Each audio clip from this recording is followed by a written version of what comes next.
Seize this opportunity, then I will be the first to call for more sanctions and stand ready to exercise all options to make sure Iran does not build a nuclear weapon. If the Iranians don't get to a yes at the end of 6 months, we can put in place more sanctions. But Secretary Kerry, and that last person was your spokesman, Jen Psaki, but instead of sanctions, Iran is going to get $2.8 billion more in assets that we have frozen instead of sanctions, even though there's no deal, and they continue to their research and their enrichment. Oh, John Kerry didn't like that one bit either.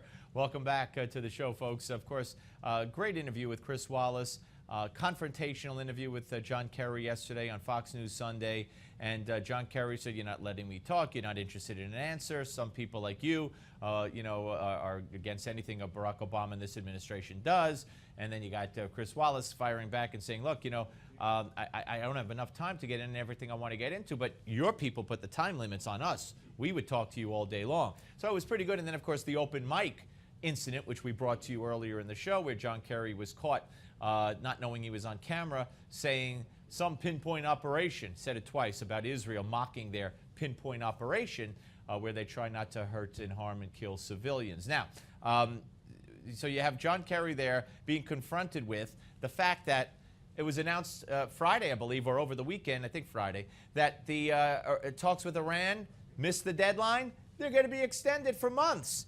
And then they go back to the State of the Union, President Obama saying, look, in answer to critics, if Iran doesn't agree to what we want by the deadline, I'll be the first one to put in place more sanctions. And you had Psaki, his spokesperson, saying basically the same thing. Well, lo and behold, the deadline comes and the deadline goes. And is Iran punished? Are there more sanctions put in place? No! As Chris Wallace said, they get more time, they get sanctions lifted, they get rewarded, when Obama said they'd be punished further, and so did the State Department. So how does John Kerry explain this? Watch.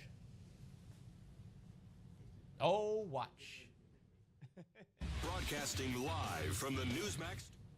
Nope. All right, folks, hopefully we have John Kerry coming up. Here he goes.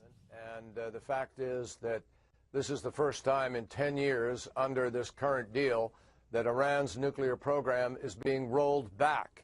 And I know you and others don't ever want to give the Obama administration credit for almost anything, but the fact is this is the first administration to get a rollback in those 10 years. And right now, Israel and countries in the region and the world are safer. Israel and countries in the world are safer because Iran is rolling back their nuclear program. Don't you feel safer? How come Israel doesn't feel safer? Benjamin Netanyahu says quite the opposite.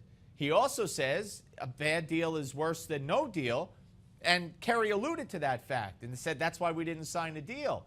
But you're rewarding Iran as they continue to enrich uranium, as they continue to go along building their nuclear program, which they claim are for peaceful purposes and electricity and all that and power source. And look, but I didn't know the world and Israel were safer. Somebody called Benjamin Netanyahu from the State Department, and when you finish yelling at him for being to blame instead of Hamas, tell him he's safer now, thanks to Barack Obama and to John Kerry. Okay, folks, we're coming back.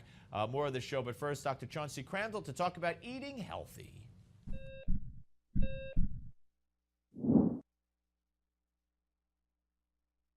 Heart disease is the biggest killer disease in America, and this doesn't surprise me. We are addicted to starches, sugars, fatty meats, and salt. People who live in countries with little heart disease eat very differently. One way some people stay heart healthy is by following what is known as the caveman or Stonehenge diet, so named because of its similarity to the way our prehistoric ancestors ate. People who follow this type of diet live off local fruits and root vegetables and get their protein mostly from fish and wild game they shoot themselves. Now, since most of us don't hunt or fish for all our protein, here are some simple tips on how you can start to eat like a caveman, modern day style. First, fill up on fruits and vegetables. Eat them first and you'll be less hungry. Feast on fish, which is rich in nutrients but not in calories.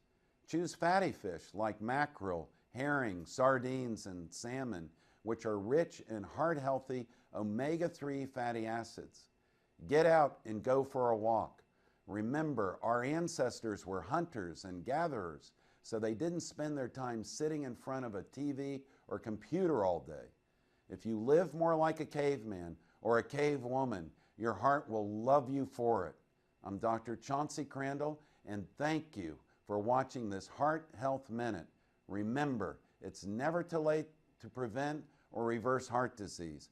Right now, I invite you to discover your own risk for heart disease or even a heart attack by taking my quick, free online quiz at www.simplehearttest.com.